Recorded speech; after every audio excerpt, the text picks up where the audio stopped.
far from you. Yet to me you were always so close. I wandered lost in the dark. Pengertian syariat. Syariat Islam. Kata syara secara etimologi berarti jalan yang dapat dilalui air. Maksudnya adalah jalan yang ditempuh manusia untuk menuju Allah. Syariat Islam adalah hukum atau peraturan yang mengatur seluruh sendi kehidupan umat Islam, baik di dunia maupun di akhirat. Adapun beberapa sumber hukum Islam. Yang pertama ada Al-Quran. Al-Quran sebagai kitab suci umat Islam adalah firman Allah yang diturunkan kepada Nabi Muhammad SAW untuk disampaikan kepada seluruh umat manusia hingga akhir zaman. Selain sebagai sumber ajaran Islam, Al-Quran disebut juga sebagai sumber pertama atau asas pertama syara. Yang kedua ada Al-Hadis, terbagi dalam beberapa derajat keasliannya. Di antaranya ada Sahih, Hasan, Dhaif, dan juga Maudhu. Perbedaan Al-Quran dengan Al-Hadis adalah Al-Quran adalah kitab suci yang berisikan kebenaran, hukum-hukum, dan firman Allah. Sedangkan hadis memuat sumber hukum Islam setelah Al-Quran berisikan aturan, pelaksanaan, tata cara, ibadah, akhlak, ucapan yang dinisbatkan kepada Nabi Muhammad SAW. Yang terakhir ada ijtihad, yaitu sebuah usaha para ulama untuk menetapkan suatu putusan berdasarkan Al-Quran dan hadis. Macam-macam ijtihad itu ada ijma, qiyas, masalahah, mursalah, dan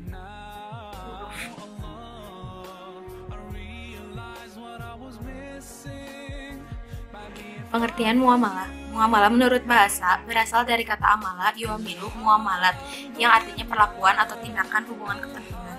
Sedangkan menurut istilah terbagi menjadi dua. Ada dalam arti luas dan ada dalam arti sempit. Dalam arti luas, muamalah adalah segala peraturan yang mengatur hubungan antara sesama manusia, baik yang seagama maupun tidak seagama, manusia dengan kehidupannya ataupun manusia dengan alam sekitarnya. Sedangkan dalam arti sempit, muamalah yaitu transaksi perjanjian yang dilakukan oleh manusia dalam hal tukar-menukar manfaat.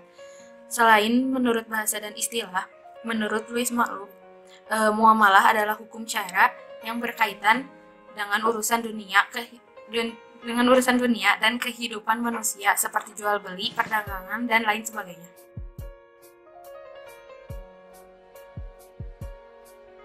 Prinsip-prinsip muamalah dalam Islam. Yang pertama, pada dasarnya segala bentuk muamalat adalah mubah, kecuali yang ditentukan oleh Al-Quran dan Sunnah Rasul. Yang kedua yaitu muamalat dilakukan atas dasar sukarela, tanpa mengandung unsur paksaan. Yang ketiga yaitu muamalat dilakukan atas dasar pertimbangan, mendatangkan manfaat, dan menghindari mudarat dalam hidup bermasyarakat. Yang keempat yaitu muamalat dilaksanakan dengan memelihara nilai keadilan, menghindari unsur-unsur penganiayaan, unsur-unsur pengambilan kesempatan dalam kesempitan.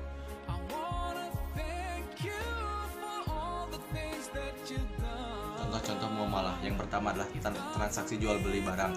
Yang kedua, transaksi sewa menyewa. Yang ketiga, munhot atau pernikahan pria dan wanita. Yang keempat, pembagian harta warisan. Yang kelima, pemilik kebun yang menyewa jasa petani untuk merawat kebunnya dengan sistem bagi hasil. Yang keenam, sayembara dengan hadiah untuk menemukan barang yang hilang. Yang ketujuh, investasi dengan sistem bagi hasil.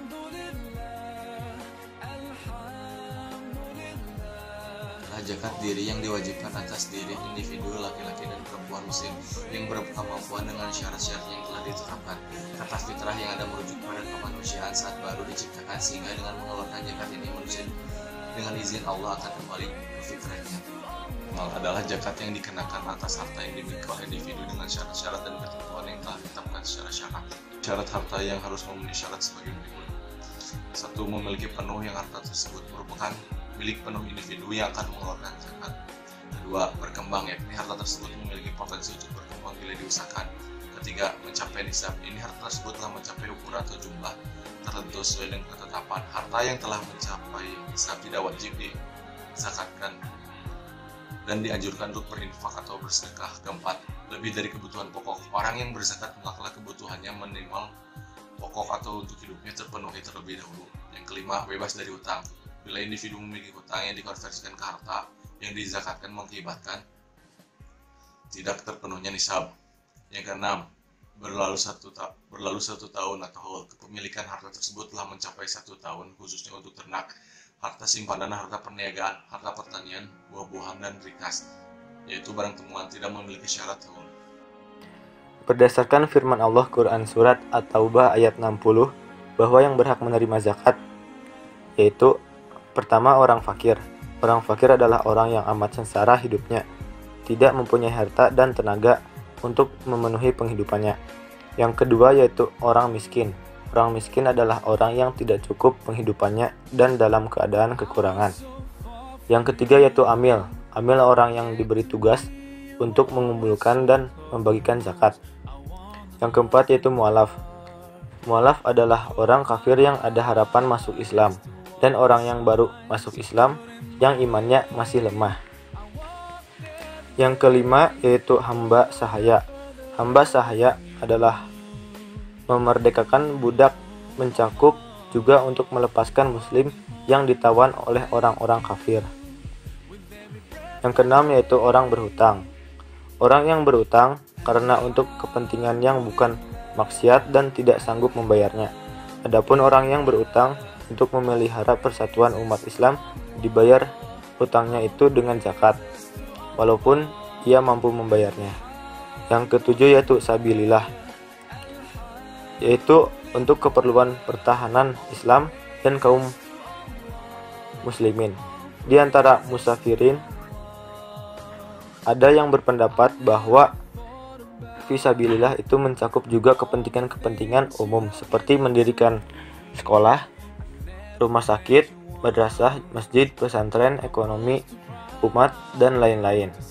Yang terakhir yaitu Ibnu Sabil, adalah orang yang sedang dalam perjalanan yang bukan maksiat, mengalami kesengsaraan dalam perjalanannya, atau juga orang yang menuntut ilmu di tempat yang jauh yang kehabisan bekal.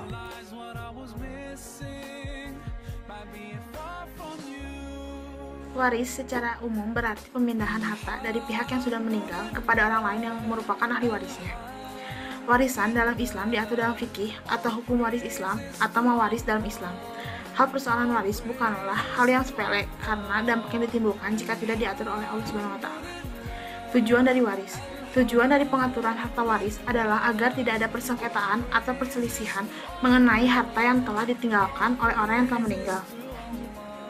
Dengan pengaturan harta waris, maka tidak akan ada pihak atau orang yang merasa paling harus menguasai harta yang ditinggalkan. Ahli waris, siapa saja yang berhak atas warisan yang ditinggal oleh orang yang sudah meninggal? Yang pertama, anak kandung, baik perempuan ataupun laki-laki. Yang kedua, ayah dan ibu. Yang ketiga, istri atau suami. Anak angkat atau hasil adopsi tidak berhak atau bukanlah sebagai ahli waris.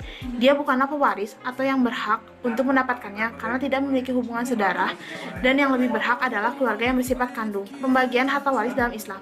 Yang pertama, ahli waris yang mendapatkan setengah dari hartanya, yaitu suami yang istrinya meninggal. Syaratnya adalah ia tidak memiliki keturunan, baik laki-laki ataupun perempuan, walaupun keturunan tersebut adalah anak tiri. Lalu, ada anak kandung perempuan. Syaratnya adalah ia tidak memiliki anak laki-laki dan anak perempuan tersebut adalah anak tunggal. Lalu, cucu perempuan dari keturunan anak laki-laki. Syaratnya adalah cucu tersebut tidak memiliki anak laki-laki, merupakan cucu tunggal satu-satunya, dan tidak memiliki anak seperempuan ataupun anak laki-laki. Lalu, saudara kandung perempuan. Syaratnya, saudara tersebut adalah seorang diri dan tidak memiliki saudara lain. Ia pun tidak memiliki ayah atau kakek atau keturunan, baik anak laki-laki ataupun anak perempuan. Yang terakhir, ada saudara perempuan yang seayah. Syaratnya adalah ia tidak memiliki saudara, hanya seorang diri, dan tidak memiliki saudara kandung. Ia pun tidak memiliki ayah atau kakek. Yang kedua, ada ahli waris yang mendapatkan 1/4 dari harta, yaitu suami yang ditinggalkan istrinya. Syaratnya adalah istri memiliki anak atau cucu dari keturunan laki-lakinya. Cucu tersebut bisa dari darah dagingnya atau tidak. Lalu, ada istri yang ditinggalkan suaminya. Syaratnya adalah suami tidak memiliki anak ataupun cucu. Yang ketiga, ahli waris yang mendapatkan 1/8 harta, yaitu istri yang ditinggalkan oleh suaminya yang memiliki keturunan, baik laki-laki ataupun perempuan, baik anak tersebut berasal dari rahimnya ataupun bukan. Ahli waris yang mendapatkan 2/3 hartanya, yaitu 2 orang anak kandung perempuan atau lebih yang tidak memiliki saudara kandung laki-laki, dua orang cucu perempuan atau dari keturunan anak laki-laki yang dengan syarat bahwa pewaris tidak memiliki anak kandung dan tidak mempunyai saudara laki-laki. Lalu, dua saudara perempuan atau lebih dengan syarat bahwa pewaris tidak memiliki anak, tidak memiliki ayah atau kakek, dan tidak memiliki saudara laki-laki. Lalu, dua perempuan yang satu ayah dengan syarat tidak memiliki anak, ayah atau kakek, ia tidak memiliki saudara laki-laki saya dan tidak memiliki sekandung. Yang kelima, ada ahli waris yang mendapatkan 1/3 dari harta, yaitu ibu yang tidak memiliki anak ataupun cucu laki-laki dari keturunan anak laki-laki. Ia tidak memiliki dua atau lebih saudara kandung atau tidak kandung. Lalu, saudara perempuan dan laki-laki yang seibu, tidak memiliki anak, ayah, atau kakek. Jumlah saudara seibu tersebut adalah 2 orang atau lebih.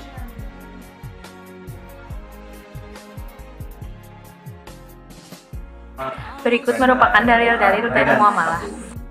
Kedua, yaitu muamalah dilaksanakan dengan memelihara nilai-nilai keadilan, menghindari unsur-unsur penganiayaan dan pengambilan kesempatan. Dijelaskan dalam Quran Surat Al-Baqarah ayat 279. Berikut dalilnya. يا أيها الذين آمنوا اتقوا الله وذروا ما بقي من الربا إن كنتم مؤمنين فإن لم تفعلوا فأذنوا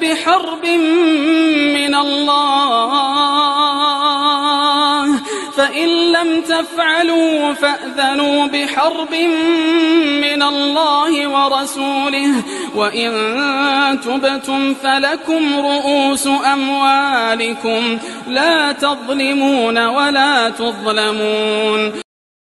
Dilakukan atas dasar sukarela tanpa unsur-unsur paksaan. Dijelaskan dalam Quran Surat An-Nisa ayat 29. Berikut dalilnya. يا أيها الذين آمنوا لا تأكلوا أموالكم بينكم بالباطل إلا أن تكون تجارة عن تراض منكم ولا تقتلوا أنفسكم إن الله كان بكم رحيما.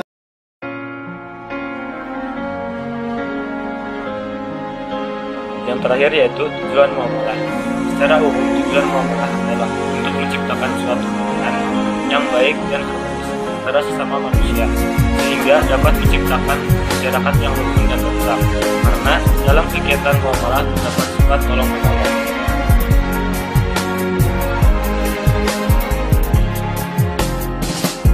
I was so far from you, yet to me you were always so close. I wandered lost in the dark. I closed my eyes to all the signs you put in my way. I walked every day further and further away from you. Ooh, Allah, you brought me home. I thank you with every breath I take. Alhamdulillah, Alhamdulillah, all praises to Allah, all praises to Allah. Alhamdulillah, Alhamdulillah, all praises to Allah, all praises to Allah. I never thought about all the things you have given to me. I never thanked you once. I was too proud to see the truth and prostrate to you until I took the first step, and that's when you opened the doors for me.